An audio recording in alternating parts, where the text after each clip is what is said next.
хөдөлмөрийн хуулийн үйлчлэх хүрээг нь өргөтгөж өгсөн. За өмнөх одоо яг хэрэгжиж байгаа 99 оны хууль бол хөдөлмөрийн гэрээ байгуулсан одоо хүрээнд ажилтан ажил олгогчийн одоо харилцааг зохицуулдаг байсан бол энэ хууль бол хөдөлмөрийн гэрээ байгуулаагүй ч гэсэн нэг нь ажил эрхлүүлж нөгөөх нь ажил эрхэлж байгаа бол энэ хүмүүсийн одоо энэ хөдөлмөрийн харилцааг бол зохицуулах энэ хүрээг бол өргөтгөж өгсөн байгаа.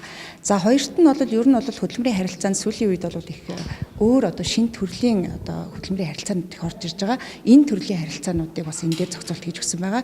Жишээлхэд бол одоо чисаагаар ажиллах, за одоо гэрээт малчин авч ажиллах гэх мэтчлэн одоо гэрээ үйлчлэгч авч ажиллах гэдэг нэг энэ шинэ төрлүүдийг энэ дээр бол бас зохицуултаар нэмж оруулж өгсөн ийм асуудлууд байгаамаа. Зарим нэг одоо бас ажил олгогч талаасаа одоо ажилтныхаа эрх ашгийг эргүүлэх дээдлсэн тэр тал дээр бол түлхүү бас анхаарах хэрэгтэй гэдэг ийм асуудлууд орж байгаа. Жишээлбэл одоо ажилд орохдоо бол хүмүүсийн диплом одоо гэрчлэгээ гэх мэтчил зүйлүүдийг бол ажил олгогчд маань барьцаан хэлбэрээр авдаг бол энийг бол хуулийн дээр одоо юу зааж өгч байгаа.